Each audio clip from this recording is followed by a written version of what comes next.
할렐루야. 예수 그리스도 이름으로 하나님 말씀 증거하겠습니다. 우리 다 같이 하나님 말씀 고린도전서 5장 1절부터 13절까지 말씀 중에서 우리 8절까지 말씀만 같이 읽도록 하겠습니다. 고린도전서 5장 1절부터 8절까지 말씀을 저 여러분이 한 절씩 교독하겠습니다. 1절. 너희 중에 심지어 음행이 있다 함을 들으니 이런 음행은 이방인 중에라도 없는 것이라 누가 그 아비의 아내를 취하였다 하는도다.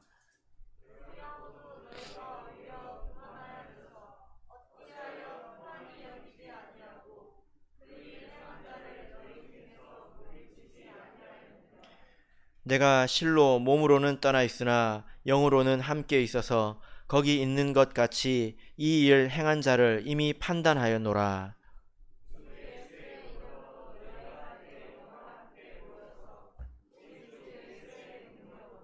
이런 자를 사단에게 내어주었으니 이는 육신은 멸하고 영은 주 예수의 날에 구원 얻게 하려 함이라.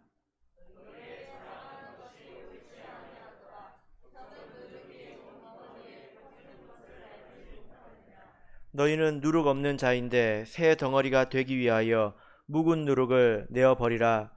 우리의 유월절 양 곧 그리스도께서 희생이 되셨느니라. 이러므로 우리가 명절을 지키되 묵은 누룩도 말고 괴악하고 악독한 누룩도 말고 오직 순전함과 진실함에 누룩 없는 떡으로 하자. 아멘.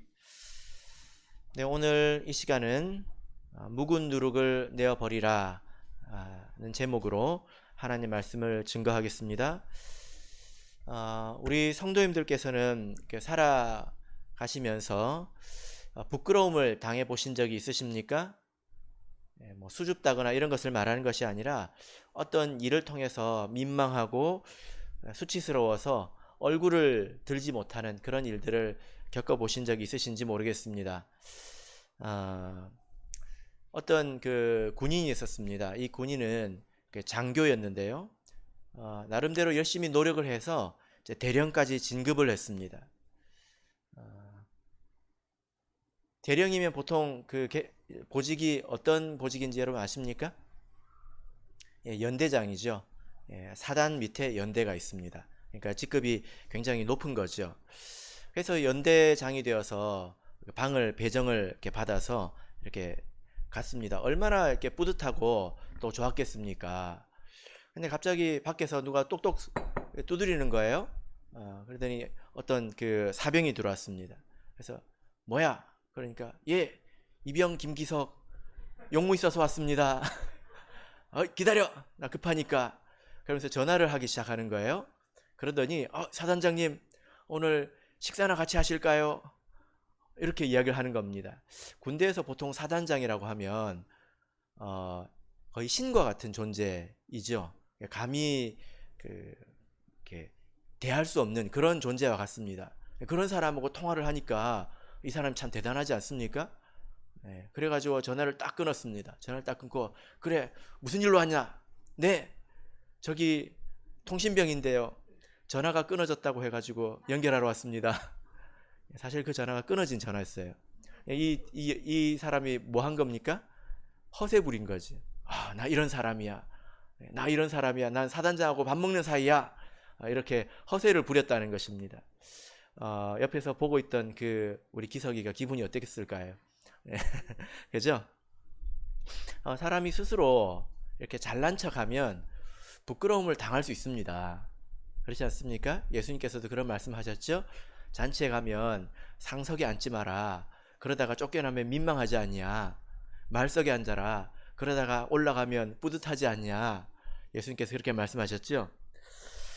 여러분들께서는 살아오시면서 이런 일을 겪어보셨는지 모르겠습니다. 혹시 번데기 앞에서 주름 잡다가 부끄러움을 당하신 적이 없으신가요? 네. 그런데 또 이런 생각이 듭니다. 뭐냐면은 이런 일을 겪고 부끄러워할 줄 안다면 그래도 좀 다행이다. 왜냐하면은 지금 우리 사회를 보니까 이런저런 일을 당하고도 전혀 부끄러워할 줄 모르는 사람, 예, 그런 감각이 없는 사람, 이런 사람들도 있더라고요. 이 흉악한 죄를 지어놓고서도 뻣뻣하게 뻔뻔하게 그렇게 서 있는 사람을 보면서 사람이 아닌가? 도대체 저 사람은 어떤 사람이지? 저런 일을 저질러 놓고도 어떻게 저렇게 뻔뻔할 수 있지? 이런 생각을 우리가 하잖아요. 그죠? 예. 근데 사실 보면 그런 사람들이 되게 많습니다. 드러나지 않을 뿐이지 그런 사람들은 많습니다. 멀쩡하게 사는 사람 중에서도, 그리고 배울 것 배우고 알 것 다 아는 사람 중에서도 이런 사람들이 제법 있습니다. 심지어 믿음 안에도 이런 사람이 있다고 성경은 말씀하죠. 자, 디모데전서를 보겠습니다. 디모데전서 4장 2절을 보겠습니다. 디모데전서 4장 2절.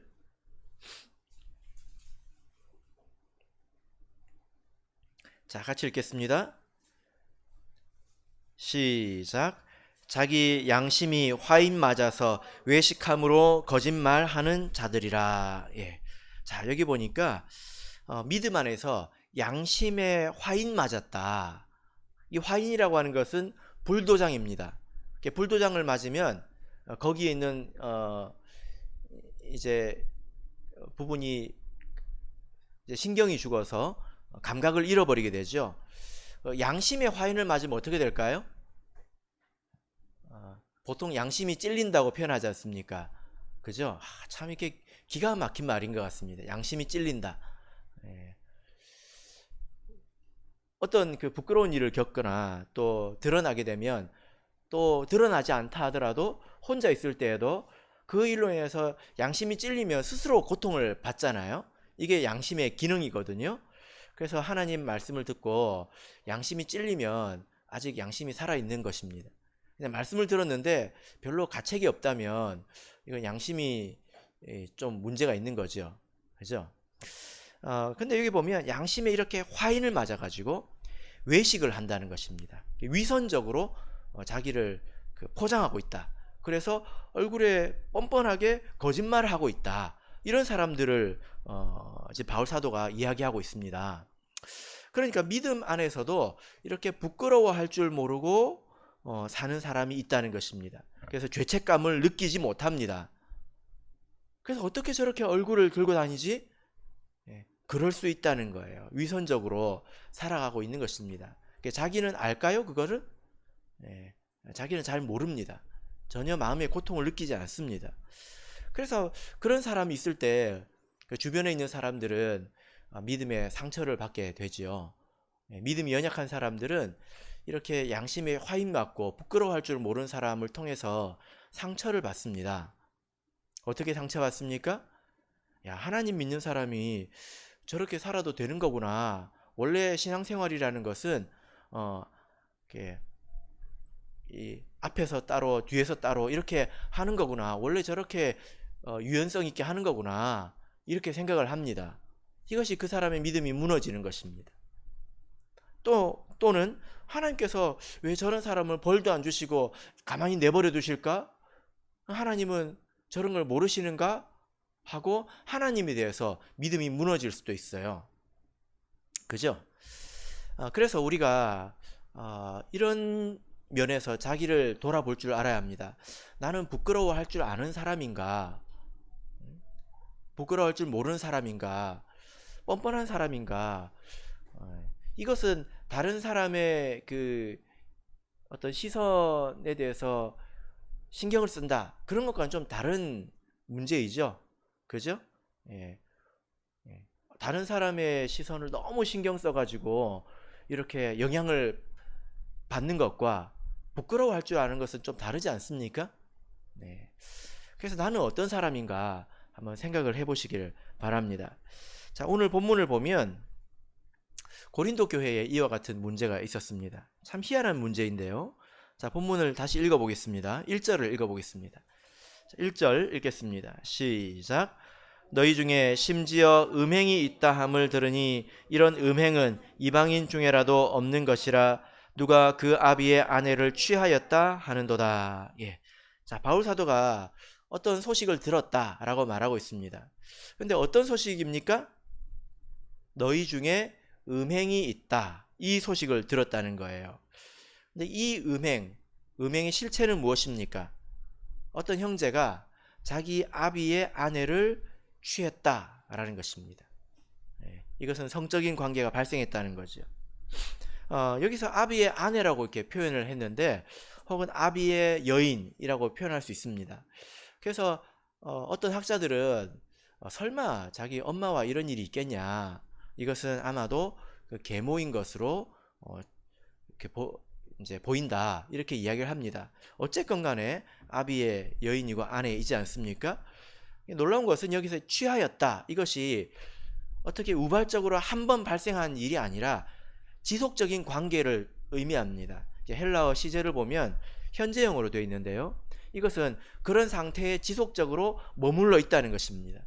그러니까 지금 우리가 이해하기 좋은 말로는 아비의 아내와 살림을 차렸다, 그렇게 살고 있다, 이렇게 보시면 되겠습니다. 만약에 우리 교회에 누가 이런 일을 행했다면 아마 일동 충격을 받게 될 것인데요, 바울 사도도 이 충격에 대해서 뭐라고 이야기를 하고 있습니까? 1절을 보시면 바울 사도가 이런 음행은 이방인 중에라도 없는 것이라, 이렇게 말하고 있죠. 이런 일은 그 타락하고 타락한 이방인들도 행하지 않는다, 이렇게 그 충격을 묘사를 하고 있습니다. 그런데 여러분, 이게 뭐가 이상하냐면요, 어떻게 형제가 이런 일을 행할 수 있는가, 이것도 좀 이상하지만 문제는 이 형제가 아직 교회를 나오고 있다는 거예요. 지금 멀리 있는 바울 사도가 이 소식을 들었죠? 그죠? 그럼 그 교회에 있는 사람들이 알겠습니까? 모르겠습니까? 무슨 바울 사도가 환상을 통해서 알게 된 게 아니잖아요. 누가 고린도 교회에 있는 사람들이 와가지고 전해준 것 아닙니까? 고린도 사람들도 알고 있단 말이에요. 근데 이 사람이 교회를 계속 나간다는 겁니다. 경험적으로 보자면 보통 이런 사람들은 교회에 나오지 않습니다. 이렇게 문란하고 또 세상을 사랑하고 탐닉하는 사람들은요, 세상이 좋기 때문에 굳이 교회에 나오지 않습니다. 그렇잖아요. 그죠? 그래서 교회 안 나오고 세상에 가서 교회 나올 시간에 세상에서 더 열심히 놀지 해서 세상에 빠져 산단 말입니다. 이 사람은 이렇게 하고서도 교회에 나왔고요, 그리고 교회에 나오면서도 부끄러움을 몰랐다는 것입니다. 이걸 여러분, 우리가 어떻게 이해를 할 수 있을까요? 아마 이제 그런 일이 없기를 바라지만, 뭐 이런 일이 아니라 이런 일에 현저히 미치지 못하더라도 어떤 일이 있다면 정말 교회가 나오기 힘들 거예요. 부끄러워서. 그죠? 아마 유튜브로 듣게 될 겁니다. 근데 이보다 더 큰 문제가 있는데, 이보다 더 큰 문제가 뭐냐면은 이것입니다. 지금 고린도전서라는 책은 고린도 성도들이 바울 사도한테 이렇게 질문한 그 질문지에 대해서 바울 사도가 답변하는 거거든요. 이게 답장입니다. 근데 이 질문에 대해서 답변하는 내용이 7장부터 나옵니다. 7장부터. 그래서 이제 너희가 쓴 것에 대해서 7장부터 답하고 있는데요. 그러니까 1장부터 6장까지 내용은 고린도 교회가 바울 사도에게 묻지 않은 내용이라는 거예요. 묻기 전에 바울 사도가 듣고 먼저 이 일에 대해서 책망한 그런 내용입니다. 그러니까 여러분, 교회에 이런 사람이 있고 이런 문제가 있는데 교회가 이 일을 해결하지 못하는데, 고린도 교회는 이 일에 대해서 바울 사도에게 묻지 않았다는 것입니다. 왜 묻지 않았을까요? 너무 부끄러워가지고 혼날까봐 그랬을까요? 그렇지 않습니다. 이 일에 대해서 문제의식을 못 느꼈다는 것입니다. 이거야말로 정말 큰일이지 않습니까? 제가 목회하면서 한 두세 번 정도는 이런 말을 들어본 것 같습니다. 목사님, 어떻게 이런 일이 있을 수 있습니까? 이런 이야기를 들어본 적이 있는 것 같아요. 그러니까 교회에 어떤 일이 있으면 어떻게 이런 사람이 이렇게 하도록 내버려 둘 수가 있습니까? 이런 이야기를 들어봤습니다.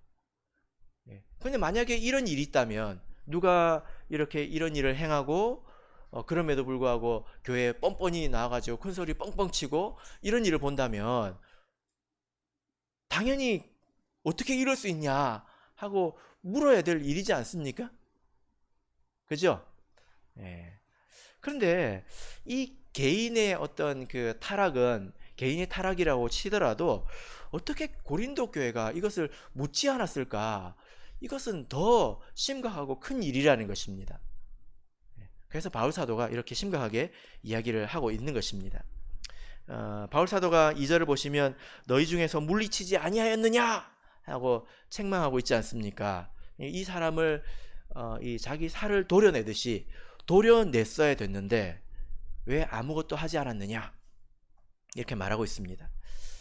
여러분 이것은 실수가 아닙니다. 하도 문제가 많아가지고 이 문제까지 시간이 없어서 못 물어본 게 아니에요. 이것은 어떤 이유가 있기 때문이죠.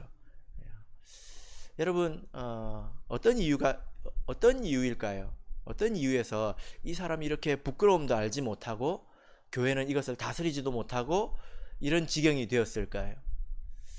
자, 우리 2절을 읽어보겠습니다. 자, 2절 읽겠습니다. 시작. 그리하고도 너희가 오히려 교만하여져서 어찌하여 통한이 여기지 아니하고 그 일 행한 자를 너희 중에서 물리치지 아니하였느냐. 예. 자, 2절을 보면 바울 사도는 이런 사람을 책망하기 전에 너희가 누구를 말합니까? 교회를 먼저 책망하고 있습니다. 교회를. 그러고도 이런 일이 있는데도 너희가 오히려 어떻게 됐다고 말하고 있습니까? 교만하여졌다. 이렇게 말하고 있습니다. 여러분 그래서 이것을 한번 이해해 보시길 바랍니다. 어떤 사람이 이런 성범죄를 저질렀습니다. 세상에서도 볼 수 없는 더러운 죄를 지었습니다. 그런 죄를 지었는데 바울 사도는 교회를 너희가 교만하여졌다라고 말하고 있는 거예요. 이게 잘 이렇게 매치가 안 되지 않습니까? 그러니까 여기에는 좀 이해가 필요합니다. 자, 이것이 왜 교만일까요? 자, 8절을 읽겠습니다. 4장 8절을 읽겠습니다. 고린도전서 4장 8절 같이 읽겠습니다. 시작. 너희가 이미 배부르며 이미 부요하며 우리 없이 왕노릇하였도다. 우리가 너희와 함께 왕노릇하기 위하여 참으로 너희의 왕노릇하기를 원하노라. 예.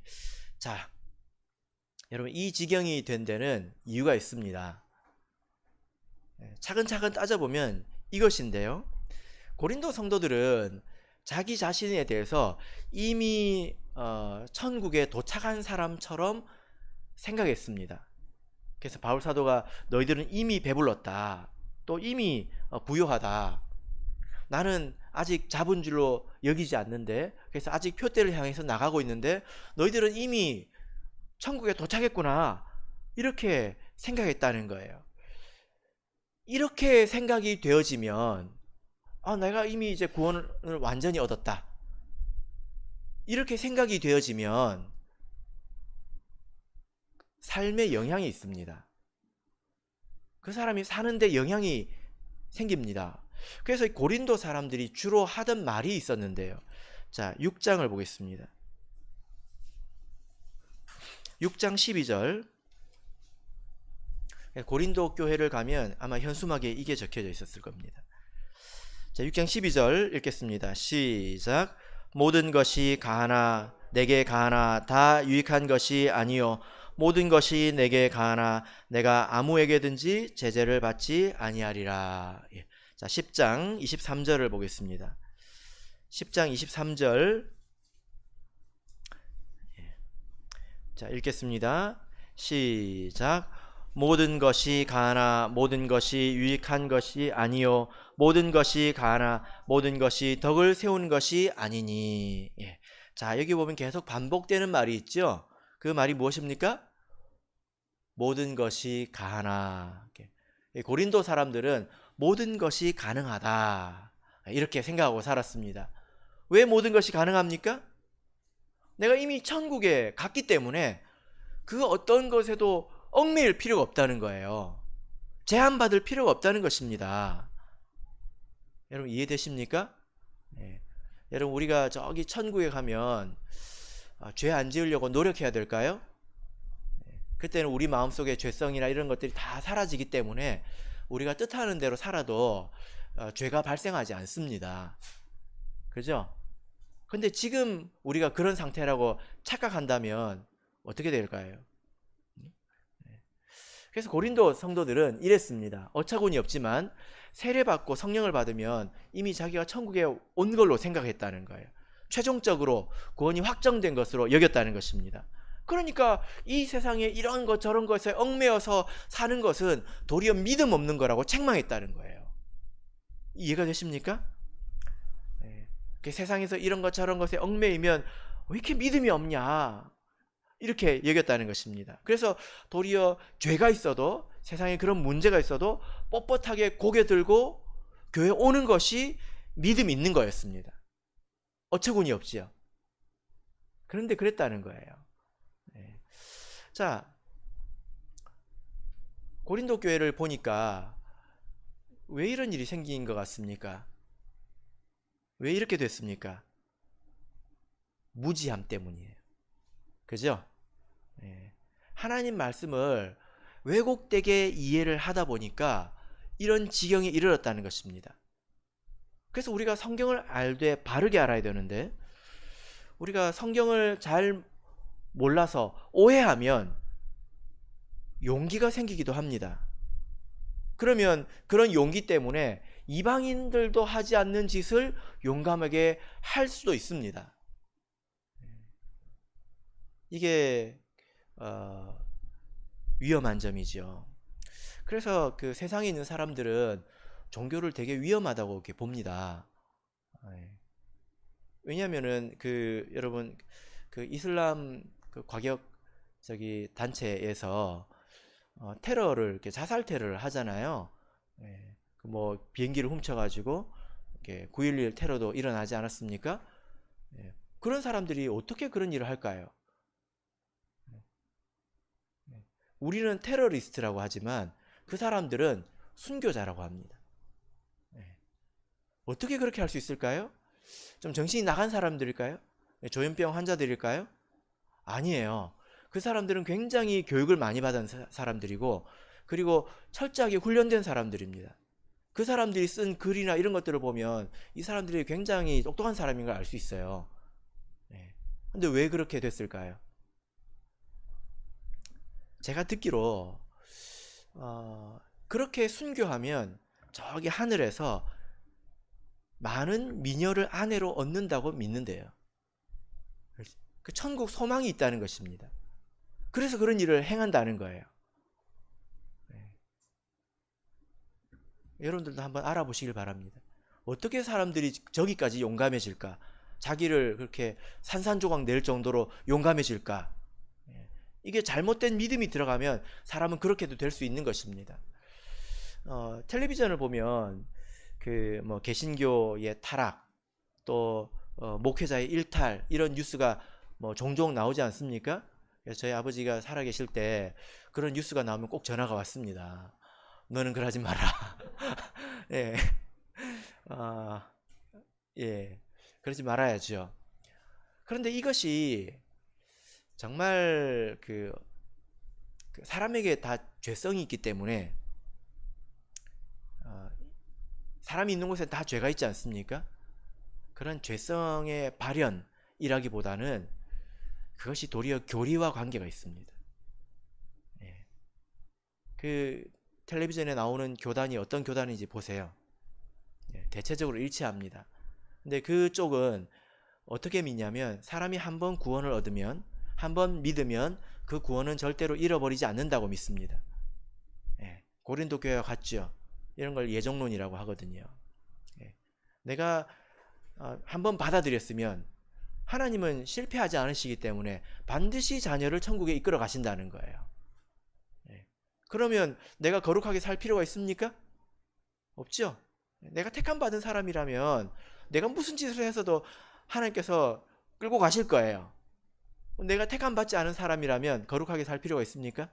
없어요. 무슨 짓을 해도 결국엔 내가 타락할 거예요. 그죠? 그러니까 내가 세상에서 어떻게 사는 것이 사실 크게 중요하지 않습니다. 그러니까 그렇게 사는 거죠. 이런 맥락을 이렇게 우리가 이렇게 살펴보면 하나님 말씀을 잘못 이해하고 깨달으면 이렇게 병들 수 있습니다. 고린도 교회는 참 어처구니가 없지요. 어떻게 이렇게 알았을까요? 우리의 상태는 침몰한 배에서 이제 구명정에 올라탄 거예요. 풍랑이 막 일어가지고 배가 침몰하고 있습니다. 거기 있으면 어떻게 됩니까? 빠져 죽는 것은 시간 문제지요. 그래서 우리가 구명정에 올라탄 거예요. 거기서도 정신 안 차리면 다시 빠질 수 있습니다. 우리가 육지에 도달한 게 아니잖아요. 우리가 저기 가야 될 곳은 육지입니다. 거기 도달하면 거기서는 춤을 춰도 괜찮습니다. 근데 그 구명정 안에서 춤추다가 까불다가 빠지고 졸다가 빠지고 그런 일이 얼마든지 있을 수 있습니다. 그래서 우리가 죽는 순간까지 내 구원을 잘 보존해야 합니다. 내 신분을 잘 지켜야 합니다. 그래서 죄와 피 흘리기까지 싸우라고 성경을 말씀하고 있고, 우리가 또 사는 동안에 성령의 열매를 풍성히 맺으라고 성경은 권면하고 있지 않습니까? 근데 고린도 성도들은 이런 거에 대해서 깜깜했다는 것입니다. 아마 그들이 신약 성경을 제대로 이제 가지고 있었다면 알았을지 모르겠는데요. 여러분, 그래서요, 하나님 말씀을 들을 때 잘 배워야 합니다. 가끔 용감한 분들을 보면 믿음이 잘못되어 있는 경우가 많아요.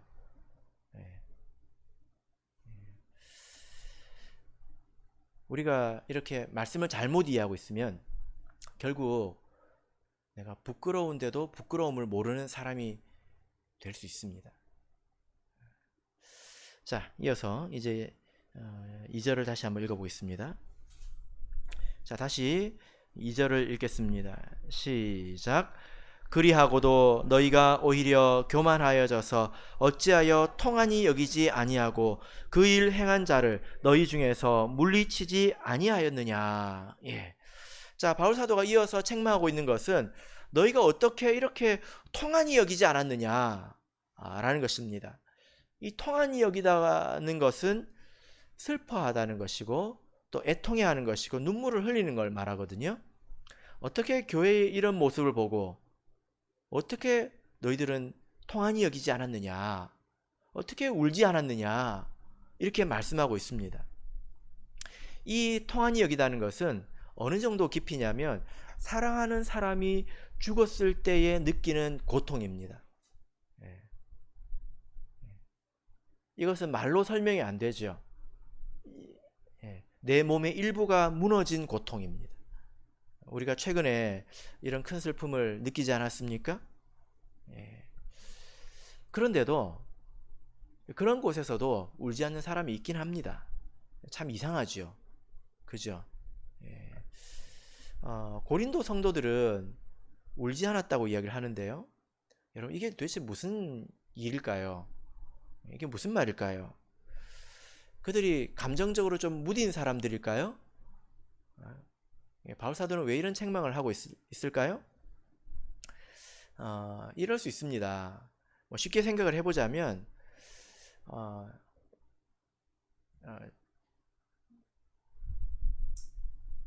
장례식장을 가보면요, 어떤 아이들은 자기 아버지가 이렇게 돌아가셨는데 게임합니다. 웃으면서 게임합니다. 울지 않아요. 애기들이겠죠. 그죠? 그런데 쥐고 있는 사탕을 딱 뺐으면 통한이 여기고 애통합니다. 울죠. 무슨 문제입니까? 지금 자기가 당하고 있는 일이 어떤 일인지를 모르는 거예요. 이걸 분별이 잘 안 되는 것입니다. 다만 자기의 그 입에 들어와야 될 그 사탕이 사라진 것을 느낄 뿐이죠. 그죠? 이건 느끼지 못해서 생기는 문제라는 것입니다. 고린도 교회는요, 영적인 눈이 감겨져 있었습니다. 그래서 육신적인 것만 보고 있었다는 거예요. 여러분, 만약에 여러분께서 이제 오랜만에 여러분들의 자녀를 이렇게 만났는데 그 자녀가 잘 살고 있는 줄 알았는데 굉장히 가난해요. 이렇게 만나보니까 깜짝 놀랐어요. 굉장히 가난하고 심지어 옷도 막 헐벗어 있고 병들어 있고 앞을 잘 보지도 못하고 말도 잘하지 못하는 그런 상태라면 여러분 마음이 어떻겠습니까? 그런 상태라면 마음이 찢어지지 않겠습니까? 자, 우리 계시록 3장을 보겠습니다. 계시록 3장 7절을 보겠습니다.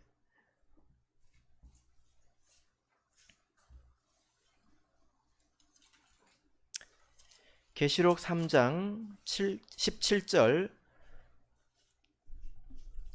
읽겠습니다.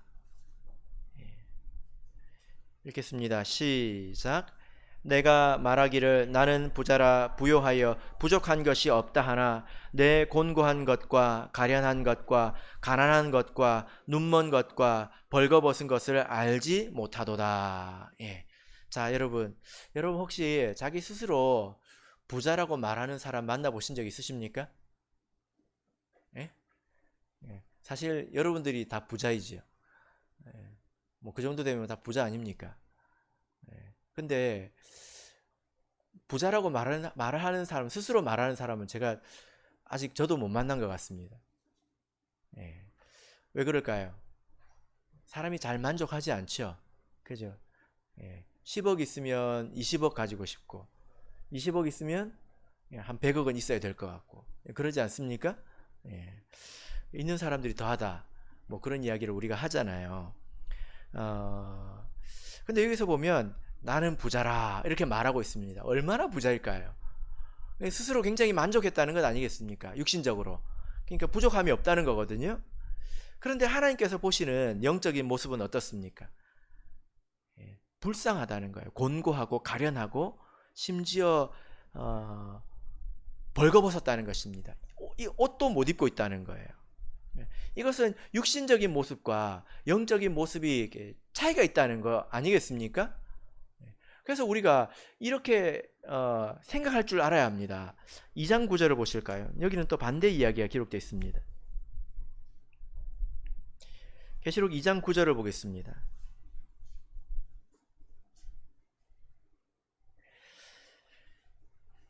2장 9절 읽겠습니다. 시작. 내가 내 환난과 궁핍을 아노니 실상은 내가 부요한 자라. 자칭 유대인이라 하는 자들이 회방도 아노니 실상은 유대인이 아니요 사단의 회라. 자, 여기 보니까 실상은 사실은 이건 영적인 사실을 말하는 것입니다. 마치 예수님께서 그 변화산에 가서 이렇게 변화되신 것처럼 사람에게는 겉모습이 있고 영적인 본 모습이 있는 거지요. 이 서문학교의 사람은 환난 당했고 궁핍했습니다. 먹을 것이 없었다는 거죠. 근데 실상은 그들이 부요하고 아름답고 빛나는 자라는 것입니다. 그렇죠? 그래서 우리가 나를 바라볼 때, 또 우리 교회를 바라볼 때 겉모습만 아니라 영적인 모습을 바라볼 줄 알아야 된다는 것입니다. 근데 고린도 교회는 큰 도시에 있었습니다. 그러다 보니까 또 잘난 사람들이 있었겠지요. 겉모습을 보고 사람들이 전혀 문제의식을 못 느꼈다는 거예요. 사람들이 또 교회에 오니까 크게 문제의식을 못 느꼈다는 것입니다. 그러나 영적으로는 그들이 사실은 처참한 지경 아니었습니까? 여러분 한번 생각해 보세요. 교회는 예수님의 몸입니다. 각 성도들은 예수님 몸의 지체이죠. 그런데 한 몸의 일부가 지금 병이 들었습니다. 근데 그 병이 들었을 때 몸은 그 지체를 돌봐야 합니다. 근데 돌보지 못해가지고 이게 썩었어요. 그럼 어떻게 해야 합니까? 이것을 잘라내야 합니다. 만약에 잘라내지 않으면 어떻게 됩니까? 온몸이 위험하게 되지 않습니까? 근데 이것을 잘라내지도 못하고 있습니다. 이게 고린도 교회의 실제 모습이라는 거예요. 얼마나 처참합니까? 그러니까 이 몸에 군데군데가 썩어 있고 예, 피 흘리고 있고 실제로는 그랬다는 것입니다. 그런 모습을 만약에 스스로 보았다면 하나님 앞에서 울어야 되지 않겠습니까? 하나님, 우리 교회가 어떻게 이렇게 되었습니까? 어떻게 이런 지경이 되었습니까? 하고 펑펑 울어야 정상입니다. 아마도 시시때때로 사단이 틈을 탔을 겁니다. 이건 봐야 아는 게 아닙니다. 안 보고도 알 수 있는 거죠. 그들의 가정에는 평화가 없었을 것입니다. 그들의 신앙생활에 즐거움이 있었을까요? 하나님의 은혜가 넘쳤을까요?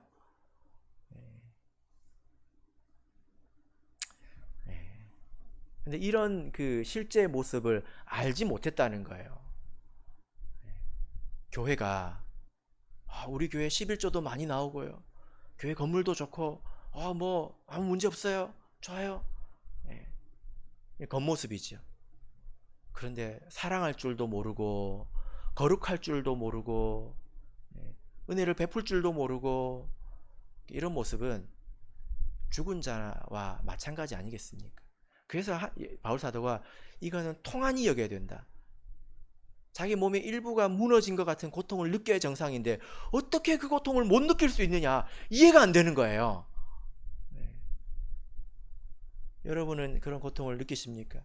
우리 교회 신도 일부가 만약에 이렇다면 우리가 몸의 일부로서 고통을 느껴야 정상이거든요.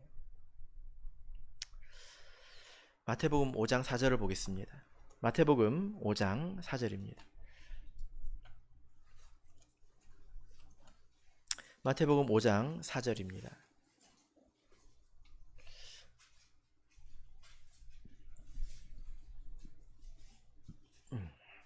자, 같이 읽겠습니다. 읽겠습니다. 시작. 애통하는 자는 복이 있나니 저희가 위로를 받을 것이며. 우리가 나 자신의 어떤 연약한 모습, 또 우리의 연약한 모습을 보고 이렇게 애통할 때에, 그런 큰 고통을 느끼고 하나님 앞에 아랠 때에 위로가 있습니다. 그래야 위로가 있습니다. 여러분, 자기 자신에 대해서 애통하십니까? 제가 생각을 해보니까요, 하나님 말씀을 듣고 그냥 찔리고 그냥 한탄하고 아유 내가 왜 이럴까, 그리고 그냥 끝나버리는 사람은 많습니다. 그러기는 쉬워요. 근데 그런 모습을 붙들고 어떻게 나는 기도도 제대로 못할까, 어떻게 나는 말씀도 제대로 못 들을까, 어떻게 나는 이렇게 미움도 해결하지 못할까, 이런 그 자기 모습을 가지고 정말 끝까지 붙들고 기도하고 하나하나 해결해 나가는 사람은 많지는 않은 것 같습니다. 그러니까 5년이 지나고 10년이 지나도 자기가 볼 때 그대로인 것 같은 거예요. 1년이 지나고 2년이 지나면 문제를 하나하나 해결해 나가야 정상입니다. 그것은 애통하는 자들에게 주어지는 은혜이거든요. 우리 교회 모습을 보면서 또 애통할 줄 알아야 합니다. 우리 교회가 좋다 하지만 아직 이런 부분이 있습니다 하고 하나님 앞에서 울음을 그치지 말아야 합니다. 위로가 있을 때까지.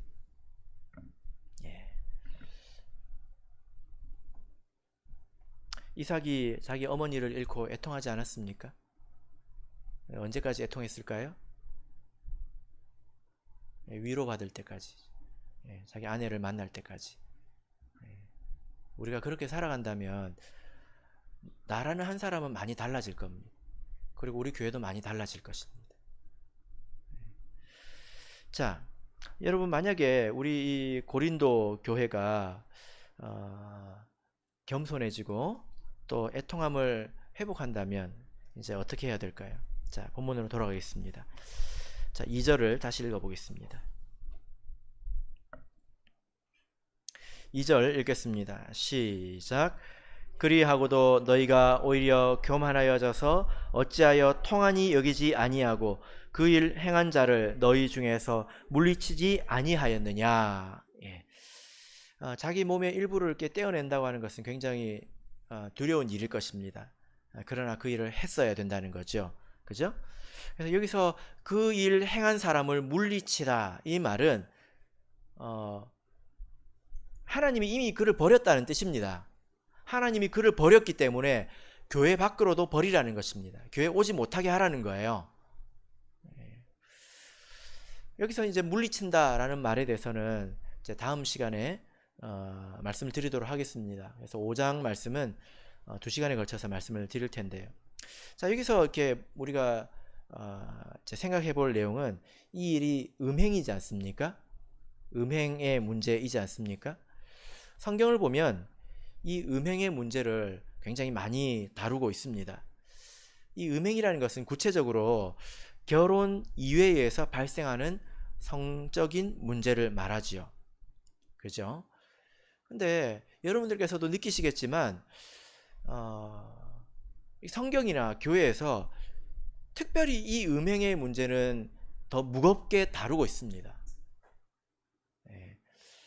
사람이 짓는 죄가 많이 있죠. 그죠? 근데 이것은 특별히 더 무겁게 다루고 있습니다. 이것은 예나 지금이나 마찬가지입니다. 그 이유에 대해서 여러분들께서 생각해 보시길 바랍니다. 왜 그럴까요? 세상은 많이 변했습니다. 세상도 옛날에는 이제 엄격하지 않았습니까? 뭐 좀 편중되긴 했지만, 그죠? 옛날에는 순결을 지켜야 된다, 이런 사상이 있었습니다. 생각들이 있었습니다. 근데 지금은 굉장히 달라졌어요. 지금 얼마나 달라졌는지 아십니까?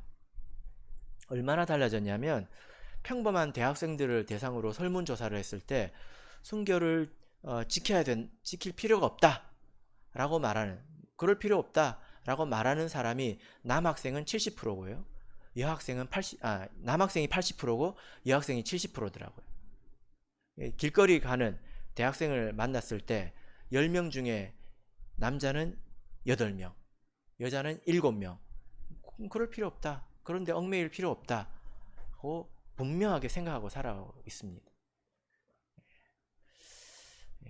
지금 세상이 그렇지 않습니까? 굉장히 문란해졌지요. 그러나 하나님 말씀은 변하지 않습니다. 예나 지금이나 무겁게 다루고 있습니다. 심지어 성경을 보면 예수님께서 마음의 음욕을 품는 것도 간음이라고 말씀하셨죠. 그리고 또 세상을 사랑하는 것도 영적인 간음이라고 또 말씀을 하셨습니다. 그래서 이 음행이라는 것이 이제 범위가 좀 넓습니다. 그 중심에는 오늘과 같은 일들이 있는 거죠.